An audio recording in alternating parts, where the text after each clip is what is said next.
A man spends 11 years building a company from nothing. He survives near bankruptcy twice. He outworks everyone around him. And the moment his business finally becomes wildly successful, he does something almost nobody can explain.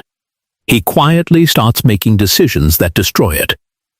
Not because he wants to fail, not because he is lazy. He wants success more than almost anything in his life. So why would his own mind turn against the exact thing he spent over a decade building? Stick around, because the answer to that question might be the most important thing you learn about yourself this year.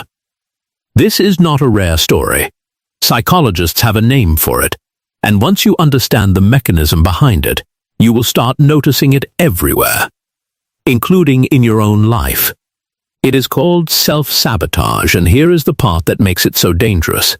It almost never looks like sabotage while it is happening. It disguises itself as being tired, as being busy, as having bad luck, as simply not being ready yet. But underneath all of those excuses, something else is running the show. And most people never find out what it actually is until years have already been lost. Here is a question that is going to sound strange at first.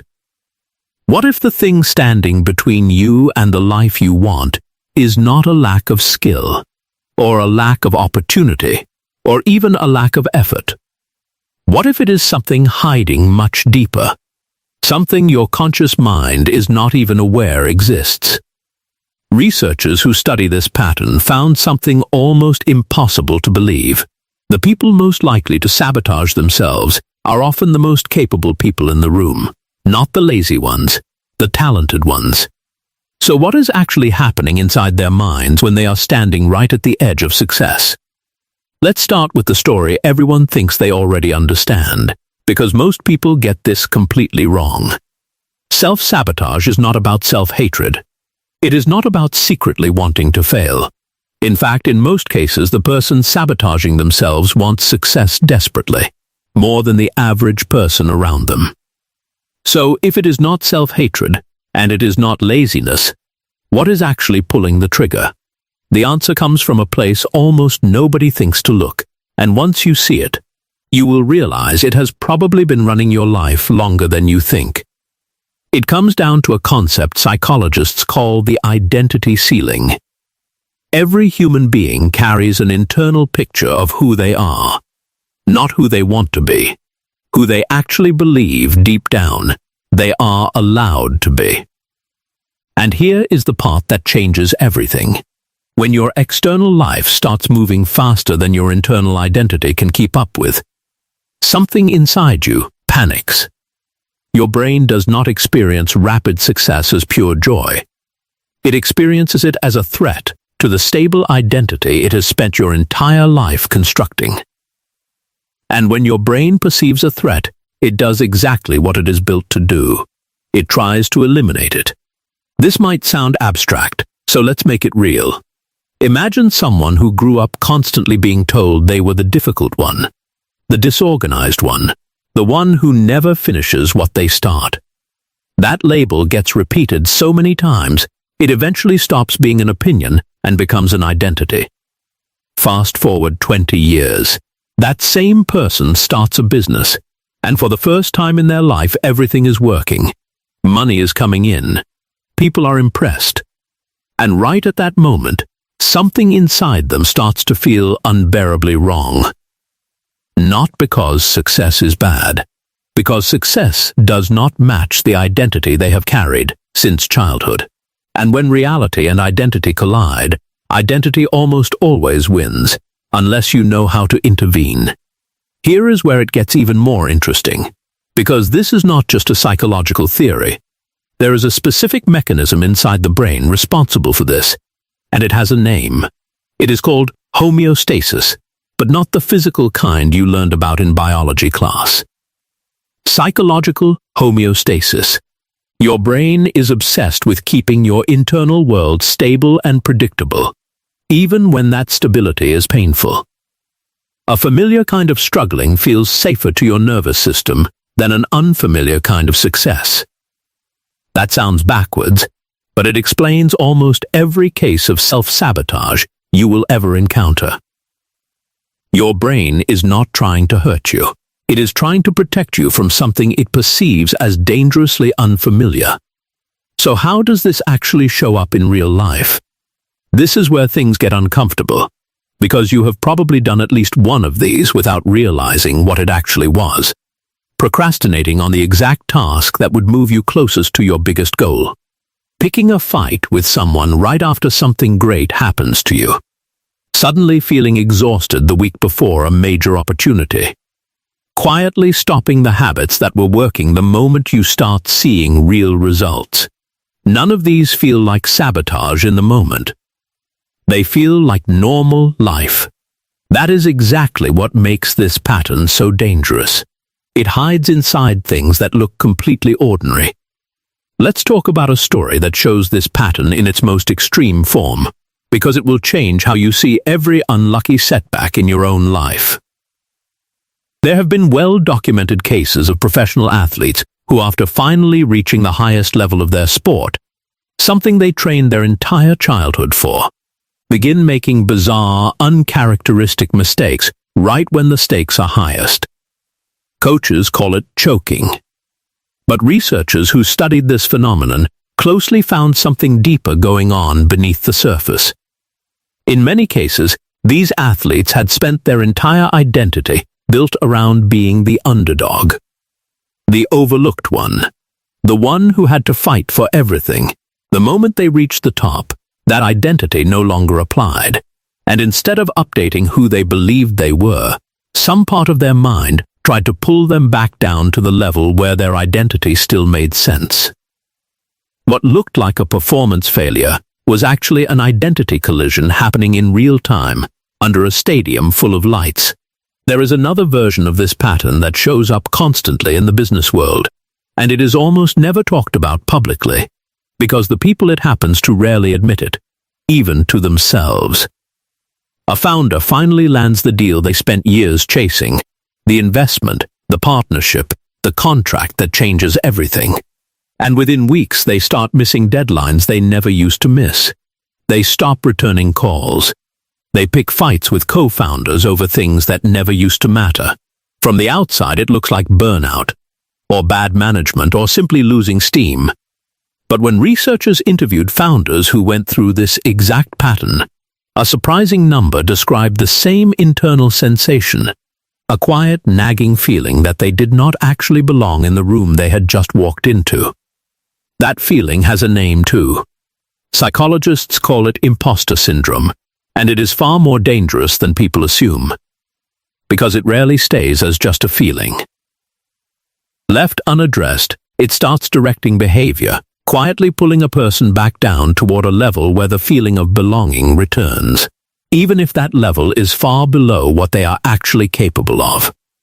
Now here is where this connects directly back to the identity ceiling, because imposter syndrome and self-sabotage are not two separate problems. They are the same problem wearing two different masks. Imposter syndrome is the feeling. Self-sabotage is the behavior that feeling eventually produces if it goes unexamined long enough. And this is exactly why so many people can read about self-sabotage, nod along, feel like they understand it completely, and still fall into the exact same pattern 6 months later. Understanding a concept intellectually and interrupting it in the moment it actually happens are two completely different skills, and only one of them changes your life. This is where things get even more surprising, because researchers wanted to know if there was any way to actually predict who was more likely to sabotage their success before it happened. What they found was almost counterintuitive. It was not the people with low self-esteem who sabotaged the most. It was often people with what researchers called unstable high self-esteem, meaning their confidence depended heavily on constant external validation. When success arrived faster than their internal sense of worth could stabilize, the gap between the two created intense anxiety, and that anxiety needed somewhere to go. For many people, sabotage became the release valve, an unconscious way of returning to a familiar emotional baseline. even if that baseline was far less successful than where they currently stood. Now here is a twist that most people never expect. Self-sabotage does not only show up after success. Sometimes it shows up right before it, almost like your mind can sense success coming from a distance and starts building defenses in advance. Psychologists call this the fear of the unknown outcome, and it is more powerful than most people realize. Even when the unknown outcome is objectively better than your current situation, your brain still treats uncertainty as a threat. This is why some people will stay in a job they hate rather than take a promotion into unfamiliar territory. It is why some people will stay in a relationship that drains them rather than risk the uncertainty of being alone. Certainty, even painful certainty, often feels safer to the brain than an unfamiliar version of a better life. So if the root cause is identity, not laziness, not bad luck, not lack of ability, what actually breaks this cycle? This is where most self-help advice completely misses the point, and it is worth pausing here, because this next part is the difference between understanding this pattern and actually escaping it. Most people try to fix self-sabotage with pure willpower. They tell themselves to just try harder, stay disciplined, stop making excuses, and for a while it sometimes works. But willpower is fighting the wrong battle. You cannot out-discipline an identity conflict. As long as your internal picture of yourself does not match the life you are trying to build, your mind will keep finding new ways to restore the mismatch, no matter how much willpower you throw at it. This is exactly why so many people succeed for a short burst and then quietly fall back to where they started. It is not because they got lazy again. It is because their identity finally caught up and dragged their behavior back into alignment. The real solution comes from a psychological process called identity revision, and it is simpler than it sounds, though it is not easy. Instead of trying to force new behavior on top of an old identity, the goal is to slowly update the identity itself. Not through empty affirmations said in a mirror, but through small, repeated proof. Every time you complete something you said you would complete, your brain quietly updates its internal file. Every time you handle a hard moment instead of avoiding it, that becomes new evidence your mind cannot ignore. Over time, the identity shifts, not because you forced it, but because you gave your brain undeniable proof that the old label no longer fits. There is a psychologist named Carl Jung who described a related idea almost a century ago, long before modern research on self-sabotage existed. Jung believed that people are often haunted not by the parts of themselves they know, but by the parts they refuse to look at. He called this the shadow. And here is the connection almost nobody makes. Self-sabotage is often the shadow of your own success. It is the part of you that fears what success might cost, fears the attention, fears the responsibility, fears becoming someone your family or your old friends no longer recognize. Until you name that fear directly, it keeps controlling you from behind the scenes, disguised as procrastination, distraction, or bad timing.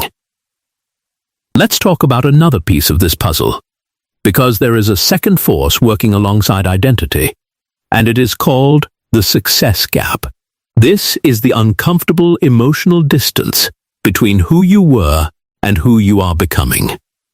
As you grow, you outgrow certain relationships, certain environments, certain versions of your old life.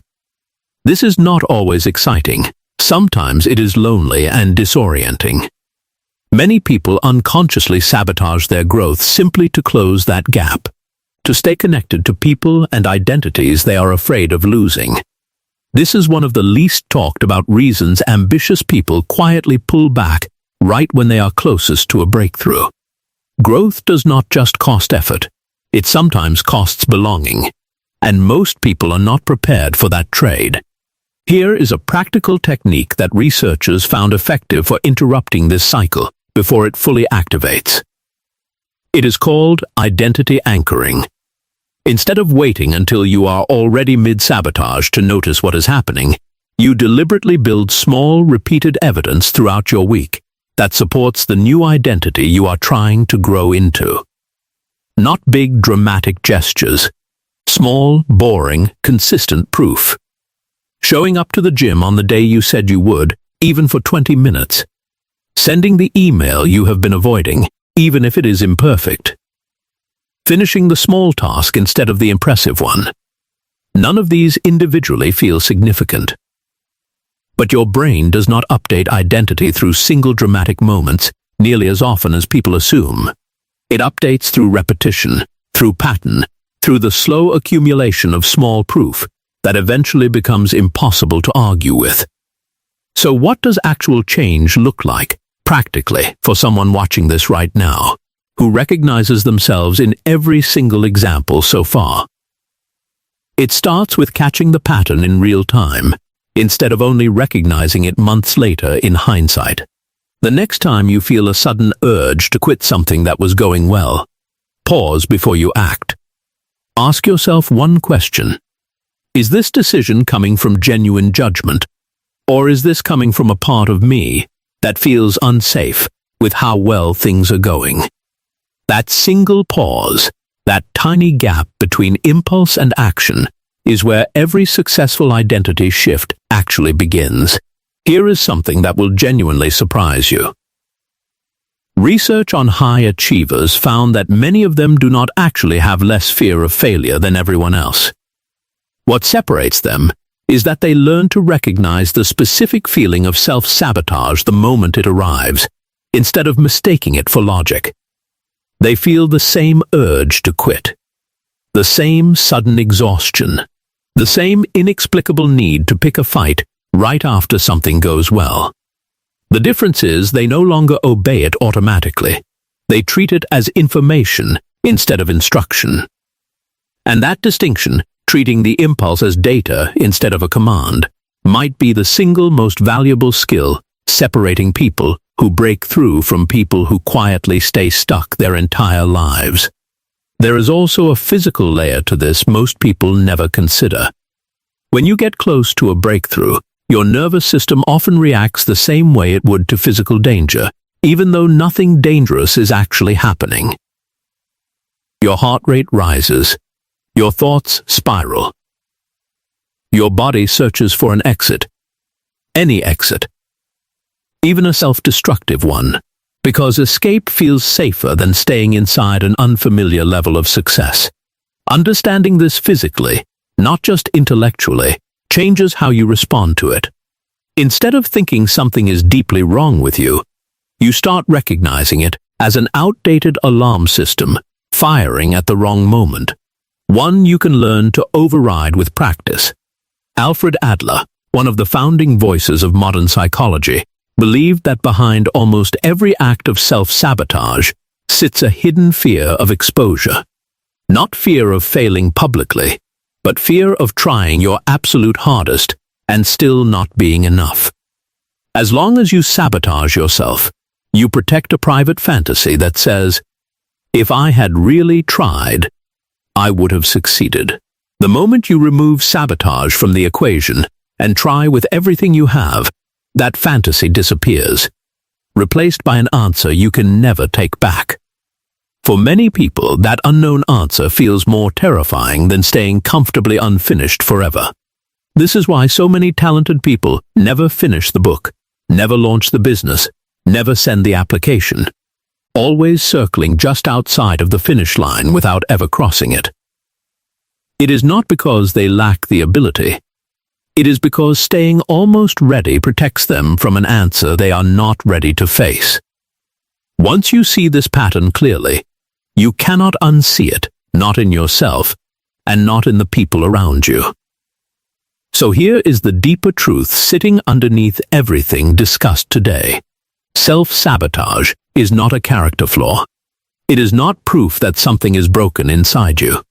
It is an outdated protection system, built years ago to keep an old version of you safe, still running long after that version of you needed it.